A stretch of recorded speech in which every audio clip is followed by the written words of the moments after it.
is not a bitch, bro. Jimmy's standing on business.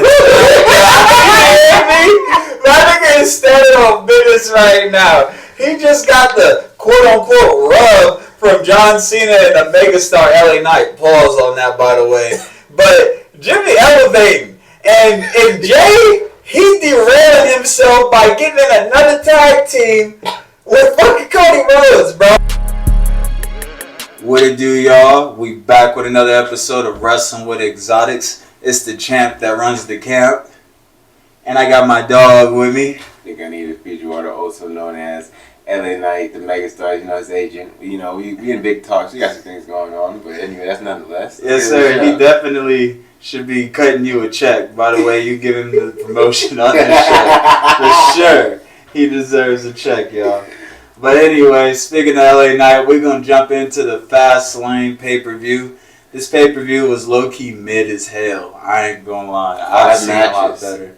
5 matches. The best match, honestly, was, I would say, the triple threat match between Asuka, Io Sky, and Charlotte Flair. I thought it was just good that Io retained and stamped herself as the rightful WWE Women's Champion. You know what I mean? But, Seth Rollins' match was cool. The only problem with that was he won. He shouldn't have won that damn match. What did you think about the Fastlane pay-per-view overall, though, bro? I would get his pay-per-view, if we doing a 5-star rating, I would get his pay-per-view like 3, solid 3. Honestly, bro, I would give this pay-per-view 2.5 stars, and that's not out of bias, because I could be biased and really give it 3 to 5, just because LA Knight and John Cena tagged up and they won. But honestly, that was the only point of the whole pay-per-view I was hyped on, because I'm like, LA Knight's going to get this main event rub. If Knock would have won that match, this would have been definitely a 4. It would have been a 4, because their match was fire. Yeah, it just didn't make sense how Seth was able to overcome all that. And did not make sense at all. And then you spent like too much trying to make Shinsuke like a threat. Then it's like, you kind of make it. This is the problem he had at WrestleMania 34 when he went against AJ. You built him up, won the Royal Rumble, have him winning all these matches, and he loses on them when it matters. He can't keep doing that. Yeah, man, it's honestly getting frustrating. Did you know Shinsuke Nakamura is now 0-5 against Seth Rollins? Isn't that insane? And Nakamura is supposed to be the man from where he's from. That's about to say. All type of shit, you know? He's a legend in Tokyo Dome. Nakamura has more prestige overall, legacy-wise, than Seth Rollins right now. It's right? And that's not like hyperbole or me being biased to Shinsuke, because neither one of those two are my favorite wrestlers. And I've always had respect for Seth, because even when he was in the Shield, I liked his athleticism, but I never gravitated towards him. I never knew why. I always liked Roman's hard-hitting moveset, the spear, and I always liked the fact that John Mox is able to captivate the crowd with his promos, So seeing Seth come this far and not really, I feel like he's not really doing himself a good service by not losing to Shinsuke, because if you can get knocked out every day, every week by Logan Paul, you should be like, yeah, I'll take the 10 to Shinsuke. Dude, are you kidding me? I almost forgot that was happening. My man Logan Paul is coming out here leaving Seth Rollins face down on the mat every Monday Night Raw. Bro, he should have been dropped this shit to Knock. This is a complete outrage. This is a travesty. This is blasphemy. This don't make no damn sense. How do you get mist sprayed in your eyes and you still somehow win this match? Charlotte got mist in her eyes and we didn't see her for the rest of the match. Bianca got mist in her eyes. She lost the belt. Come on.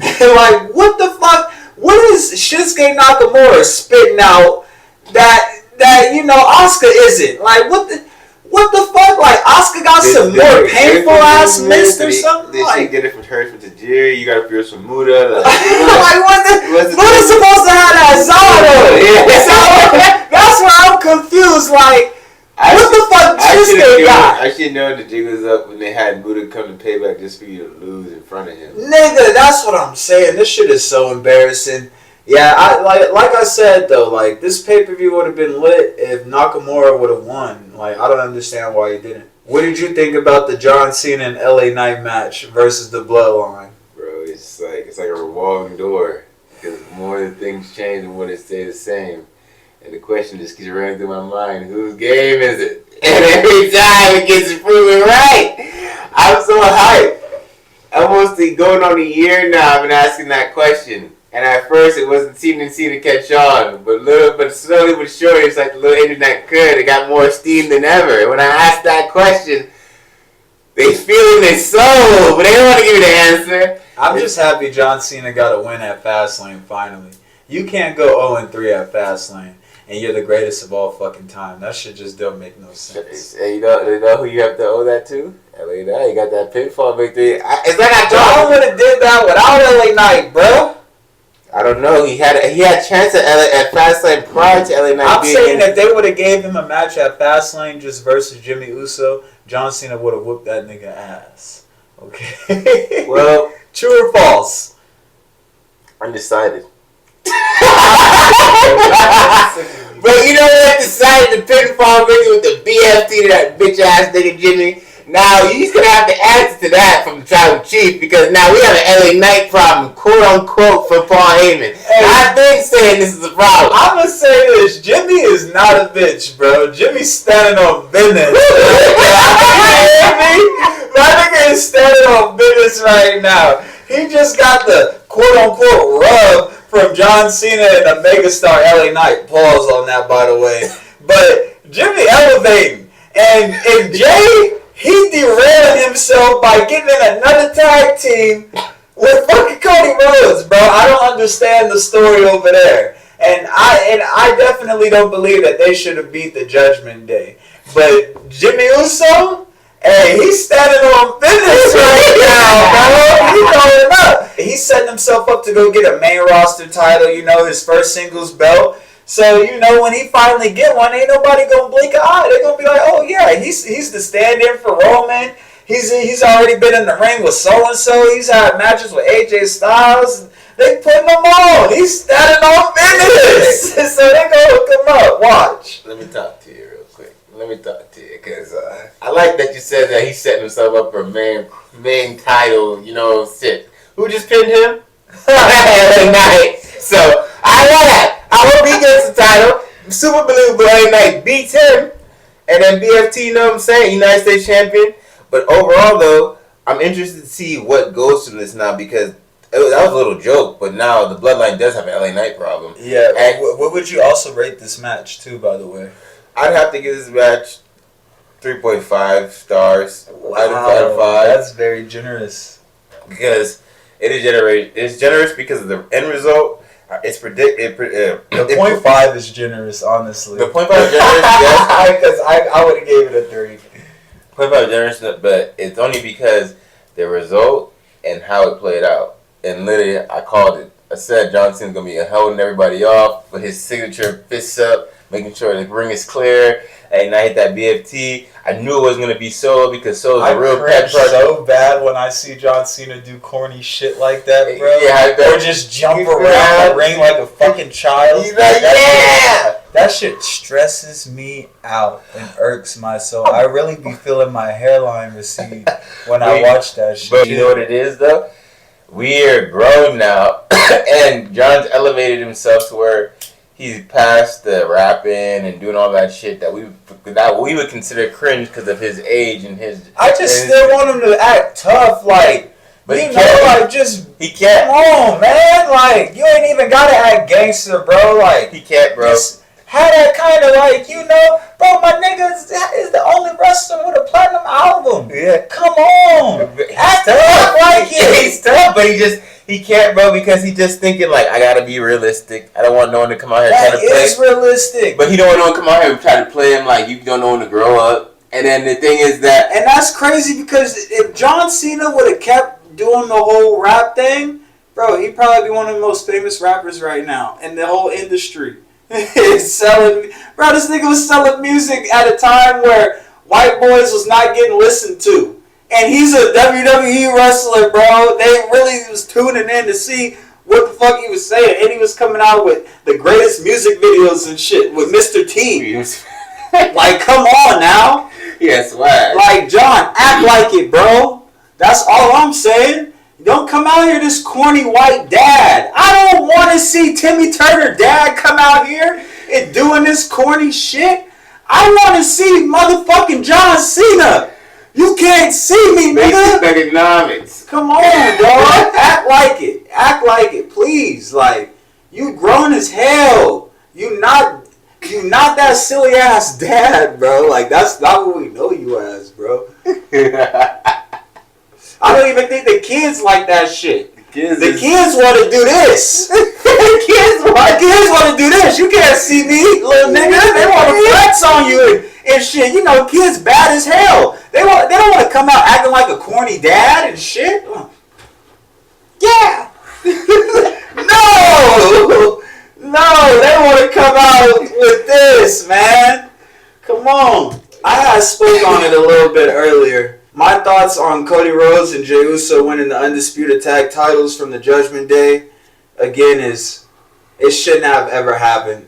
It don't make sense. I mean, like, I get, like, WWE want to elaborate on the stardom and the fan pop that they're getting from the two, which is Jey Uso and Cody Rhodes, but it's like, nah, bro. The Judgment Day needed that belt. They needed those tag titles. That's what was keeping shit cool in there. You know what I mean? Had Finn happy, and now the focus is back on that briefcase. When you gonna cash that in and actually be the real leader of this shit? And when you do, quote unquote, become the real leader, is Finn Balor gonna listen to you, or is he just gonna go start his own shit with JD McDonough? Hey, yo, the funniest part of this match was watching JD McDonough smash the briefcase into Damian Priest's knee. Oh my god. And y'all already know, like, Damian Priest kind of walked like Kenny Smith and he got bad knees, so watching that briefcase hit his knee really tear up the club, like, had me crying. Bro, it tore the whole club up. I had to put that bitch on repeat like 3 different times, That was a bro. real tweak of the knee. Yes. His shit said Yiggy. I was like, oh, damn. Oh, he really fucked his shit up. He didn't hold back. Oh, damn. What did you think about that match, bro? That shit was crazy, bro. I'm looking at it now. JD McDonough, you're fried from being in the Ooh-wee. Then I'm just concerned of, like, like, is this, like, what if this injury is really real now? So, like, they have to incorporate into the storyline, and, like, that's prolonged frustration in the Judgment Day because Damian can't cash in. It's all because of JD. So that's why he really can never be in the Judgment Day. And then Damian can't cash in because of him, bro. Imagine, like, He gonna get that south of heaven. Bro, you know he grabbed it. I feel like I'm seeing him doing that like that. Yeah, that south of heaven, bro. But I feel like if he, especially, like, notice how Finn was kind of how Seth was fucked up in this match, and it kind of would have been a perfect time for him to try to cash in, but they had to tell him not to. Yeah.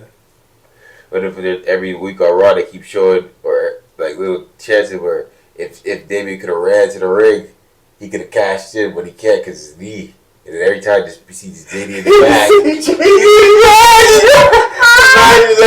Imagine that. They just, bro, because you know that nigga Damian Priest do not fuck with JD McDonough, bro. Like, bro, Finn already had his +1. He said, everybody in this group got a +1 except for me. And I'm tired of that shit. Right. So I'm gonna make myself the leader of this group. So you guys gotta fuck with me. Are you guys forgetting? Y'all all gonna be I feel like it's bothering him too because he's like, I'm the original member of the Judgment Day, bro. Edge recruited me to start this shit, bro. And then all of you just want to like make it your own. But they also like recruited Finn Balor to actually get some real stability on that motherfucker. That's why everybody mostly listens to him, and he's the one that usually talks first. And, you know, can be like, get out the way, I'm going for this world title. Me first, nigga. Like, he got that type of pull. I still feel like he should have won, bro. Oh, yeah, he definitely should have beat Seth Rollins. This is, honestly, Roman Reigns' title reign, it's been capped. It's been capped. Seth Rollins' title reign, it's been capped, but in a different way. It's like, it's capped. Like, because you're not using other people to retain. you're just on some Shawn Michaels Iron Man type of shit where you're outlasting your opponent on some cap shit and winning. Like, you know what I'm trying to say? Your heart's so big. Right, and it's like, nah, Seth, you gotta give that shit up, bro. You gotta give that shit up. Bro, you are milking that bitch. Your back is beat up. You got sprayed in your eyes with mist, all type of shit, and you still won? That don't make no sense. But like I said earlier, I'd have to give that match 3.5, and only because Seth won. I would have gave it a 4 for sure if Nakamura won. But I enjoyed the match for the most part. I thought it was competitive. And I thought Shinsuke Nakamura was definitely the aggressor. So, yeah, I don't understand why he didn't win. What you think? I was kind of confused on how Seth was able to outlast him having a bad back and you're able to want to get back to your feet for a 10 count instead of Shinsuke when it's just like, it's like not really believable. Yeah, it's not, bro. So it's confusing. Bro, especially when he hit the King Shaza and sent him through the table. Like, I was like, you really got up after that, bro? Sometimes, like, did Seth fall? Oh my God, yeah, even when he bro. like sprayed the mist in his eye and then he fell into the table, I was like, oh, this is a perfect way to just be like, you're back, you're back, it's your back. Your back and your face, you're out of it. And I'm like, damn, no, this is not how it's going to end. I was like, you guys just prolonging this shit. I get why you're trying to stamp this belt, but I'm like, you got to realize the internet wrestling community is aware of Seth Rollins' back and him as a wrestler and how we feel towards him with this reign. So you giving the belt to Shinsuke wouldn't be doing a disservice. It'd be making sense of everything. Everything. And right now, this shit don't make sense. It don't make no damn sense. And if Seth Rollins don't lose it to the next person that faces him for that belt, it won't make no sense. It won't make no sense, bro. He coming out with his back all taped up. He just went through this grueling match. All of his title matches have been grueling.